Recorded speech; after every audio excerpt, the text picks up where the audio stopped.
Sejam bem-vindos ao Fast News, onde as principais notícias do mundo da WWE você confere aqui. Tá a fim de acompanhar treinamentos de lutas para crianças e adolescentes? Então se inscreva agora mesmo no canal da Team Celere e não perca os treinos de Muay Thai, Kickboxing e muitas outras lições. Link na descrição. Bom galera, no último episódio do All Elite Dynamite tivemos o anúncio da chegada de títulos de trios, pois é, títulos que serão agora para 3 lutadores.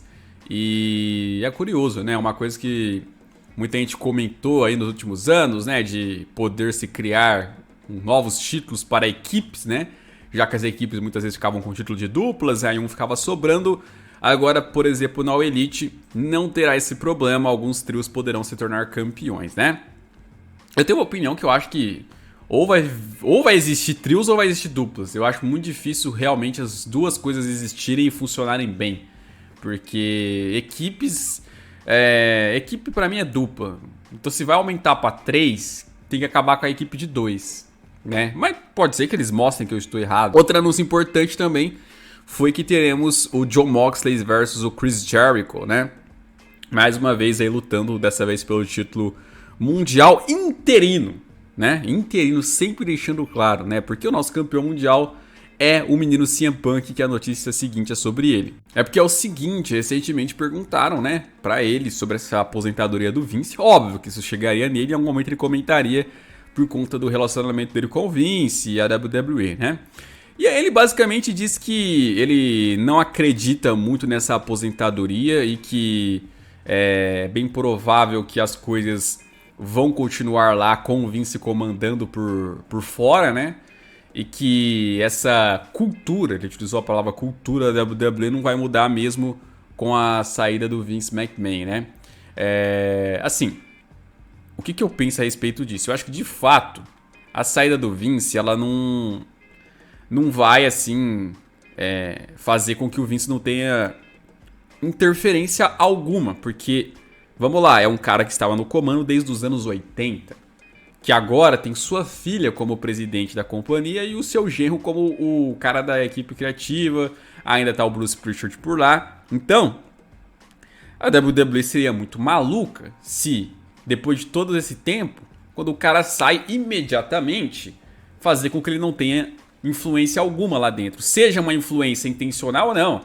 Às vezes o Vince não precisa nem dar uma ordem entre aspas, não precisa nem dar uma dica. Ele simplesmente lembra do como o Vince fazia e copia alguns aspectos. É natural isso. É tipo, sei lá, um técnico que fica num clube de futebol uns 20 anos, né? Quando ele sai, o próximo que vem já muda tudo, toda a estrutura. Não vai mudar completamente a estrutura, porque aí você seria até ingênuo de fazer uma coisa dessa. Mas mesmo assim, apesar disso tudo, vamos lembrar, galera, que o que ocorre é que já está havendo já mudanças. Já está acontecendo de não ter a questão da PG, alguns lutadores já quererem voltar para a WWE, lá da All Elite, né? O Triple H já assumindo o comando criativo desde que a Stephanie assumiu o poder, né? Então assim, já tá rolando algumas coisinhas também. Então dizer que não vai mudar a cultura, que cultura é essa que ele quer dizer, né? Ele falou sobre não ter liberdade criativa e tal, mas a gente vai chegar nesse ponto. Claro que temos que lembrar que a treta maior dele é com o Triple H, né? Então, obviamente, ele não ficaria otimista só com a saída do Vince. Uma coisa que eu tenho que comentar é que estão pegando aquela pipe bomb do Punk de 2011 e estão começando a relançar ela recentemente para falar que o Punk preveu o que aconteceria, foi visionário, né? Foi o profeta da WWE. Porque ele fala, aquela promo, né? Que eu gostaria de acreditar que a WWE melhoraria quando o Vince morresse, né? Não morreu, mas saiu, aposentou. Mas provavelmente vai ser a filha dele que vai assumir, ou aquele genro estúpido. Aí os caras, nossa!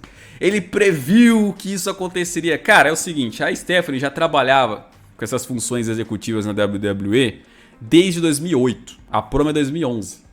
Então, por ser uma McMahon, por Shane estar afastado e por ela já estar ali no comando das partes executivas de backstage desde anos anteriores, e o Triple H, desde 2011, Tinha até gimmick de presidente da WWE. Vamos lembrar, começou em 2011. A gimmick dele de presidente. De vir com de terno, fazer promos e tal, dar anúncios.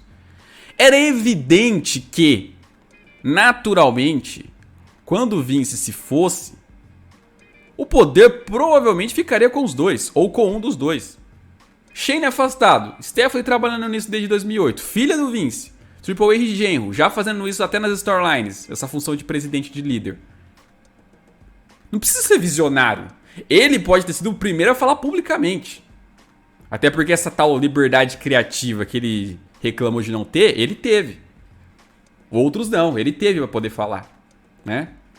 Agora, ele não foi o primeiro a perceber que isso aconteceria. Qualquer idiota perceberia isso na época. Principalmente quem trabalhava lá, porque assistia os backstages. Ou então ia ser quem que assumiu o poder? Fala o nome aí, né? Fala o nome, além da Stephanie, do Triple H, que faria sentido assumir o poder da WWE naquele período que ele falou isso. Então não foi visionário nada, ele falou o óbvio. Falou o óbvio. Só que, nossa, para os adolescentes, né, ou os caras que ainda não superaram a adolescência, eles acham que, nossa, o CM Punk, ele prevê o futuro, revolucionário, né, a voz do sem voz. É muito legal, porque eu já fui punkzete, então eu conheço a cabeça deles. Por isso que eles se irritam comigo, porque eu vou lá e desmistifico tudo isso, todos esses pontinhos, né. Então assim, cara, era evidente que a Stephanie e o Triple H estariam no comando ali e não à toa que realmente estão, né? É o que eu falei, me apresenta um nome que faria sentido de estar e não fosse eles. Visionário? Visionário ou falador do óbvio que teve a liberdade criativa para falar, né? E talvez tenha sido o primeiro que falou publicamente, mas não o primeiro que percebeu isso, né? A parte que mais me chamou a atenção foi ele falando da Naomi e da Sasha Banks, porque ele falou, o Brock Lesnar, ele abandonou o show e fez igual a Sasha Banks e a Naomi. Mas por que a WWE não criticou ele? Por que o Michael Cole não criticou ele nos comentários e criticou a Sasha Banks e a Naomi? Tudo bem, ele voltou no final, pronto! O próprio CM Punk responde a pergunta dele. Né? Ele vai e começa, por que a Naomi com a Sasha Banks criticou e com o Brock Lesnar, quando ele foi e voltou, não? Porque ele voltou. É tão simples, ele mesmo responde a pergunta dele. Só que o que eu achei legal é o jogo semântico do CM Punk. Porque ele vem e fala o seguinte, quando demitiram a Naomi e a Sasha Banks, os superstars foram covardes, porque não defenderam elas, né? Não defenderam duas mulheres. Olha como que ele fala. Ele não fala que não defenderam a Sasha Banks e a Naomi. Ele fala, não defenderam duas mulheres. Porque falando desse jeito, dá um outro sentido, né? Se uma mulher ir lá te dá um monte de soco, de espancar e começar a te xingar, e você simplesmente corre e xinga ela, aí a pessoa que assistiu tudo vai lá e fala o seguinte, aquele fulano ali, ó, xingou uma mulher. Falando desse jeito, não parece que você é o desgraçado? Parece pra caramba, né? Porque a maneira como ele fala dá a entender que, nossa, o cara xingou uma mulher. E ele aí vai e oculta, né? Ele ali oculta todos os fatos de que ela que foi pra cima de você, te batendo, que tava bêbada, te xingando, e você apenas evitou com um xingo, né?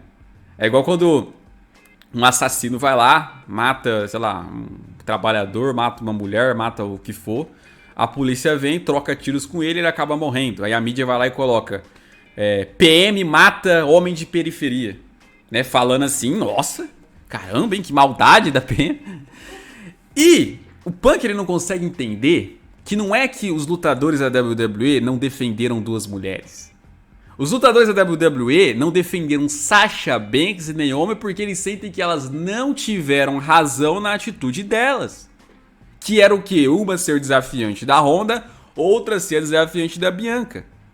Para o pay-per-view, que era o Hell in a Cell. E aí elas acharam que estavam sendo desrespeitadas com isso e abandonaram títulos, porque eram campeãs, saíram do show e não voltaram. E aí os lutadores da WWE sentem que, desculpa, mas isso não é motivo pra gente defender vocês, porque a gente tem que vocês não têm razão. Pronto! Eles não podem simplesmente só defender elas porque sim, porque são duas mulheres, e porque tem a WWE do outro lado. Porque o Punk, como eu dei a WWE, ele acha que se tem uma treta de WWE contra alguém, tem que ficar contra a WWE independente das coisas. Entende? Então elas não tinham razão na cabeça deles. Eles têm liberdade pra poder tomar essa atitude de não tomar nenhuma atitude. Aí ele vai e fala também que, pô, comparando ele com o Lesnar, né? Quando eu saí, ficaram falando que eu quitei. Mas você quitou! Você mesmo fala no podcast dizendo lá que você, depois lá do show, chegou na sala, tava o Vince, tava o Triple H falou que ia sair. Ele falou, não, fica que você tem que ouvir também. Disse que não amava mais aquilo, que não tinha mais paixão por aquilo. Disse pro Triple H que não tinha nenhuma motivação pra ter uma luta com ele na próxima WrestleMania, desmerecendo uma luta com o Triple H em WrestleMania, que normalmente são as melhores rivalidades, que a gente tava observando isso nos últimos anos, né? Quando o Triple H lá retrucou ele pelo fato do Punk falar que não tinha ganhado um main event de WrestleMania, e o Triple H argumenta, pô, mas você enfrentou o Undertaker na semana passada, ele desmereceu uma luta com o Undertaker em WrestleMania, com o Undertaker com streak ainda, intacta, dizendo que, não vem dizer que aquilo era main event, que eu não sou idiota, né? Ou seja, falou que não tinha mais paixão, quitou! Os fãs pediram para ele voltar, os fãs ficavam gadeando ele desrespeitava até alguns deles. E agora vem falando, não, porque falaram que eu quitei. Você quitou, você disse que quitou, né? E o Lesnar não quitou, o Lesnar saiu e voltou. Você mesmo respondeu isso. Então assim, é isso, cara. Você pode ser o cara mais anti-WWE possível, mas não seja punkzete. Eu vou tentar tirar as pessoas disso, porque eu já fiz parte dessa droga e sei quanto ela faz mal. Bom, galera, vocês já devem ter visto aí nas redes sociais que a WWE anunciou que o combate de Matt Riddle versus Seth Rollins não irá mais acontecer nesse SummerSlam, foi cancelado, né? Isso após lá o combate dele de equipes contra o Roman Reigns, a Bloodline, e depois o Seth Rollins fazendo aquele curb stomp lá na Steel Steps. Ele se lesionou e não poderá participar. É relatado que a lesão é só kayfabe, porque querem adiar essa luta para o Clash at the Castle, tá? Então não é uma lesão real do Riddle, é uma decisão criativa da WWE. Seth Rollins ficou revoltado com isso e desabafou nas redes sociais ali em relação a ele ter ficado de fora, né? Ele foi lá e postou que, pra quem comprou ingresso achando que ia ver ele tendo uma grande apresentação, ele pede desculpas, tá trabalhando duro faz 6 meses, achando que conseguiria ter seu momento nesse show, mas infelizmente, por conta de decisões que fogem do seu controle, ele ficará de fora, né? Aí chamou a atenção que o Triple H respondeu isso e colocou lá, eu estou ouvindo você, né? E ele poderia simplesmente mandar uma mensagem pro Seth Rollins ou algo do tipo, mas ele deixa claro de responder publicamente. Por quê?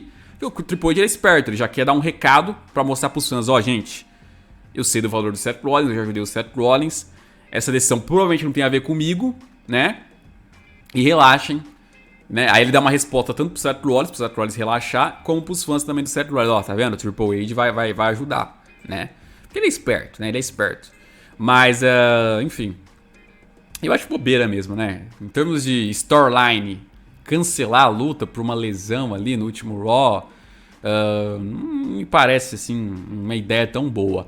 Há quem diga que no pay-per-view o Seth Rollins ainda apareça, né? E aí o Triple H consiga um outro adversário pra ele, né? Falaram até do Johnny Gargano, imagina só, retornando. Ou não, ele só aparece e reclama com o Triple H. Já tem gente já desiludindo, né? A autoridade vai voltar. Ia ser legal a autoridade voltando, mas num outro formato. Eu não sei se o Seth Rollins hoje encaixaria numa autoridade, não. E falaram até de, sei lá, botarem ele pra disputar o título contra o Roman e contra o Lesnar, participando de um combate triplo, né? Porque ele vinha querendo lutar com os dois aí recentemente, mas aí ficaria forçado, sabe? Ele não fez nem parte da parada. Aí de última hora botam ele porque ia dar hype. Eu acho que aí não, né? Aí é forçar muita barra. Por mais que eu gosto do Seth Rollins, não é assim que eu quero que seja feito com ele, né? Porque ultimamente parece que é só assim, no improviso. Coloca ele do nada contra o Cody Rhodes, do nada contra o Roman. E aí agora do nada, depois no main event do SummerSlam. Não, assim não. Sim, assim eu já não acho que ia ser uma coisa bacana. Mas vai ficar de fora, eu acho, sinceramente, né?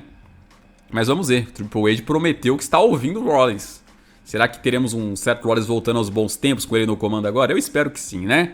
Mas comenta aí vocês.